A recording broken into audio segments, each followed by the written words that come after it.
Good morning, guys. Don't mind my crazy hair. I washed it last night, but we are 9 days past IUI number 2, and you guys know I've been having those weird cramping symptoms. So let's take a test today. I'm taking some burden B tests, which they sent over, which I'm really excited to try.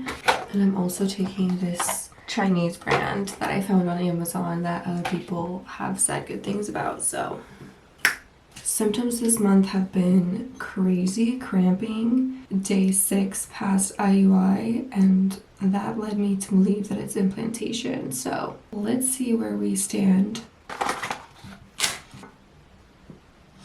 I know it's probably too early, but I feel like the cramping that I've been having, and I don't know you guys, I'm tired.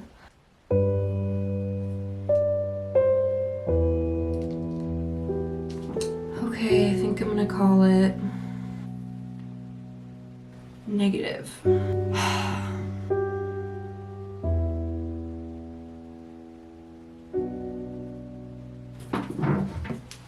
Okay, wait. Hold your horses, everybody. Hold your horses.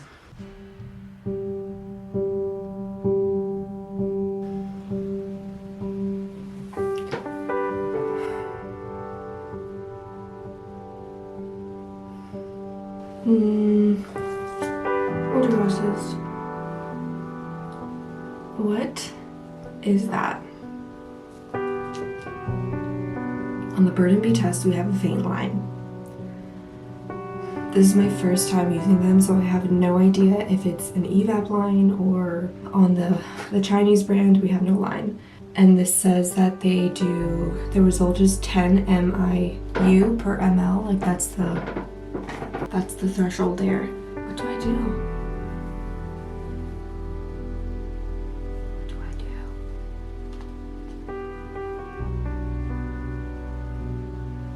There's definitely a line. I don't know. I've seen evap lines before, and okay, let's do this. Okay, I pulled out all the stops. Okay, first response, LH, easy at home, pregnate. I don't think it's my trigger because last IUI my trigger tested out 7 days past trigger, and we are 11 days past trigger today, so pregnate is actually the worst. And the crazy thing is, AJ told me not to test today. He was like, what if I ask you like not to test tomorrow? Would you listen? And I'm like, probably not. I still don't believe this is true, like at all. Like I'm in denial, so. Okay, so I decided to take a first response, and it is in fact negative. So right now the only thing with the faint line is the burden B, but I'm not going to get my hopes up because it could just be an evap line or a false positive. So I'll keep you guys posted. I'm going to try not to go crazy for the next few hours until I test again.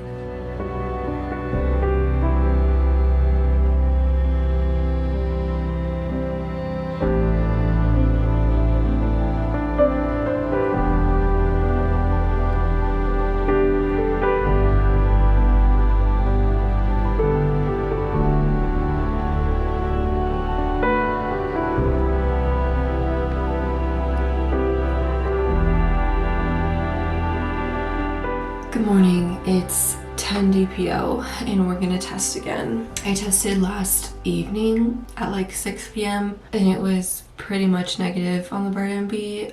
It could be an evap line or it could have been picking up my trigger. I have no idea, but let's just see what happens today.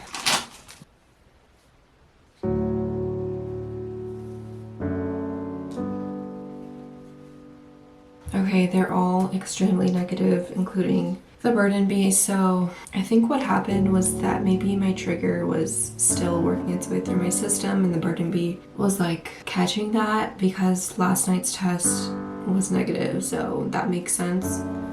I don't know, but that officially concludes, well, not officially, I still have to do my beta in a few days from now, but I'm probably gonna keep testing the rest of this week, but I'm not gonna film it unless it's positive because what's the point?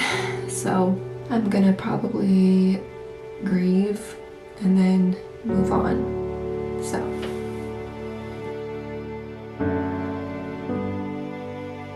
oh my gosh, it's so bright. Happy Tuesday. It's the next day. I'm about to head to work. Actually, I have acupuncture first this morning. This is the only time that they had available this week, and I didn't book. Normally I book all my appointments for the upcoming month, but I didn't do that this time, and I regret it because my appointment's at 9:30 and I won't get to work until 10:30. But I'm super, super grateful that I have a flexible job where I can do stuff like this. I definitely do not take that for granted, and it's such a blessing. That's what's going on.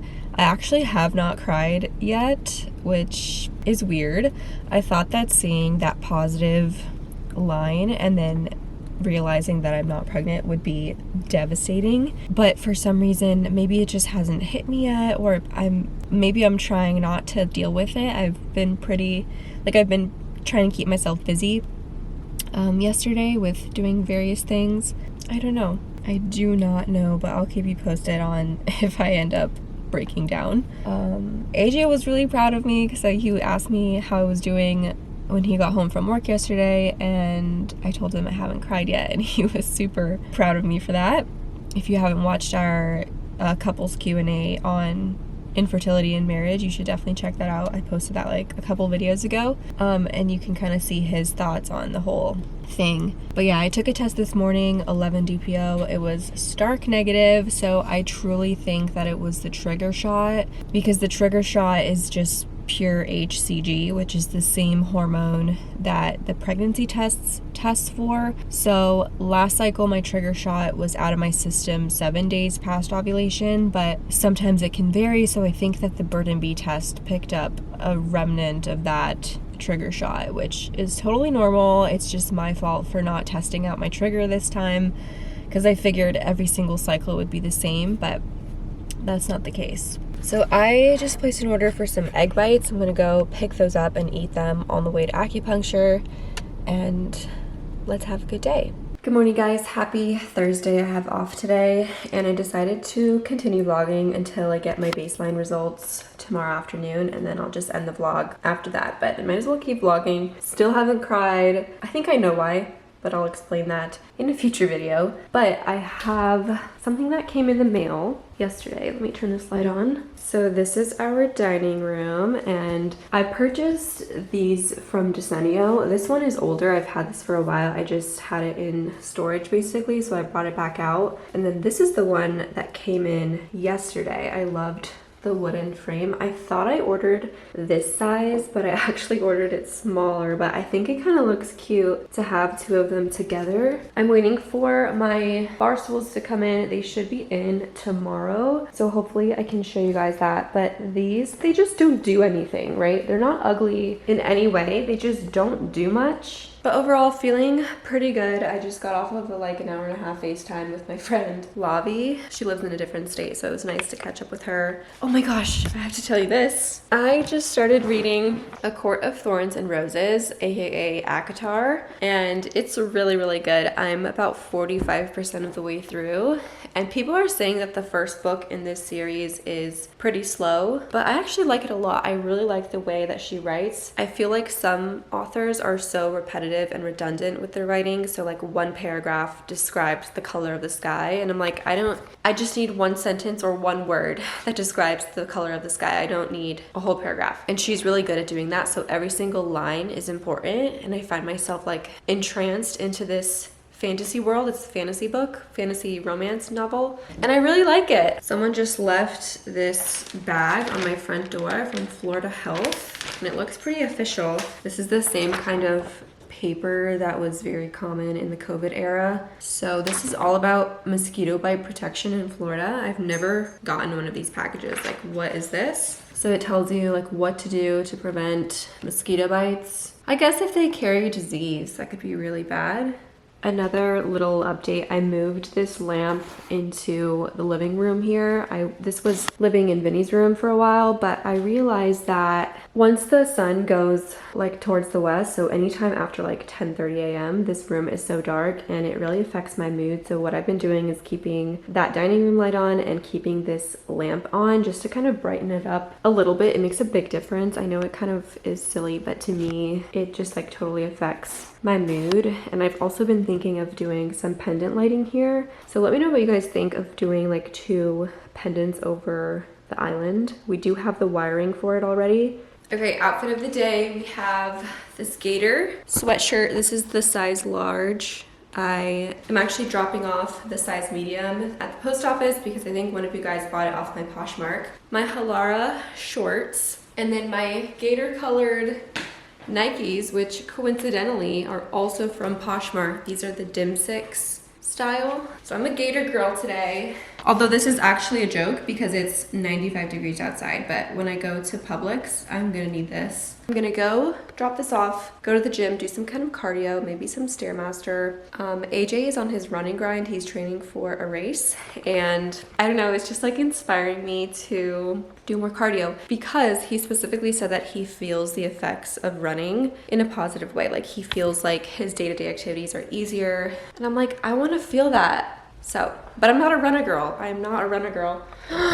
FedEx is here. Can you see? Oh my gosh. Oh my gosh. I think those are my chairs. Shut up. Oh my gosh. OMG.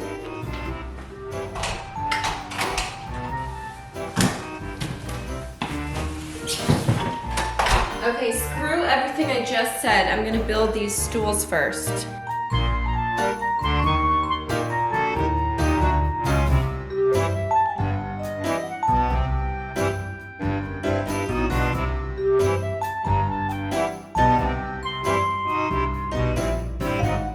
Okay guys, here are the chairs. I think that I love them, but I'm gonna give it a little bit of time because it's obviously a big change. They just stand out so much more because the gray ones kind of just blended in, but I think they're really, really cute, super easy to put together. The weight limit is 260 pounds though, so that is something to keep in mind because of the way that it is designed, but this cushion is super, super comfortable. The only thing is that this is a little bit scratchy, so if someone's not wearing a shirt, that might scratch them. And also, because of the height of the back, this kind of like sits right in between one of my vertebrae, so it's a little bit uncomfortable on my back. But I'm thinking to get like thin little pillows that we can put when we eat dinner there, or we can just start eating at the table like normal people. But I think that it totally like livens up the space, especially when I have a new backsplash. That's gonna be really pretty. Let me know what you guys think. Such a good price from Amazon. These are the counter stool height because obviously they're on a counter, but they also have regular height, and they have different color combinations if you want like velvet or that buckle material. They also have a green leather, so they have a couple of different options, but overall I think they're stunning for the price. Let's see if Vinny claws at them. She definitely will. Okay, I switched out the painting here with the original thrifted one that I had. It's a little bit more serious and more formal. I felt like it was too trendy with the trendy chairs and the trendy artwork, so this looks a little bit better to me. I know the lighting is like trash, but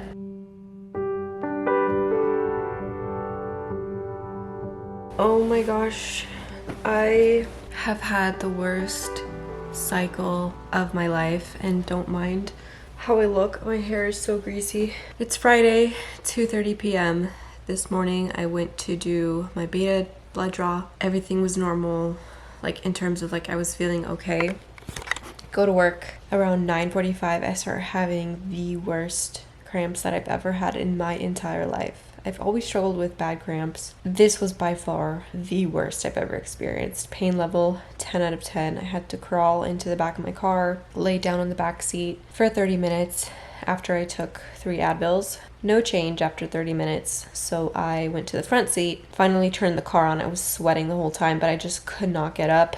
Turned the car on, put the heater on my seat, because usually heat helps. And I text my brother to come out, because my brother works for my mom now. He's a dermatologist. So I text him, I say, bring me my purse with the rest of my drugs in it. So I take a huge muscle relaxer, which I never take, but I had them from a couple years ago when I had bad periods of period pain. Took that, waited 20 minutes, no change. So I had my brother drive me home in my car, run inside, like hunched over, can barely walk, pull out the heating pad, which I have right now, lay down. I am doing everything. I'm breathing, I'm praying, I'm saying this is temporary. Like literally I feel like I was giving birth, although instead of like contracting and releasing, it's just contracting the whole time. And I have back spasms, front and back. Love that.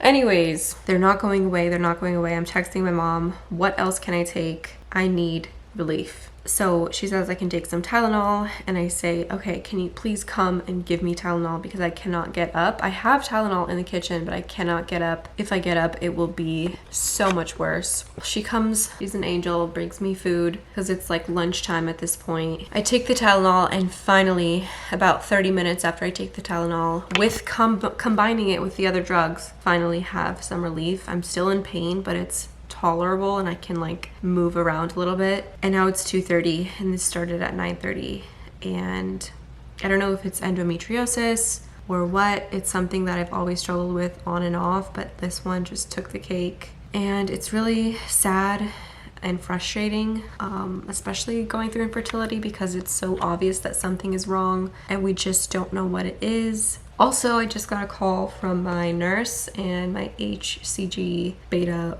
came back negative. So officially not pregnant, and I'm getting my period obviously. So that basically wraps up IUI number 2. What a crazy cycle with all this cramping. I'm so glad that this cycle is over. The only crying I've done this cycle is today from pain, literal physical pain, but I'm so grateful that I have a job where I can like leave the scene immediately if I need to, and I'm so grateful to just be okay right now, because all I was thinking when I was in the pain was this will go away, this will go away, this will go away, and it finally went away, and that's just the best feeling ever. Thank you guys for watching. Love you so much. I'll keep you updated, and I'll catch you in the next one. Bye.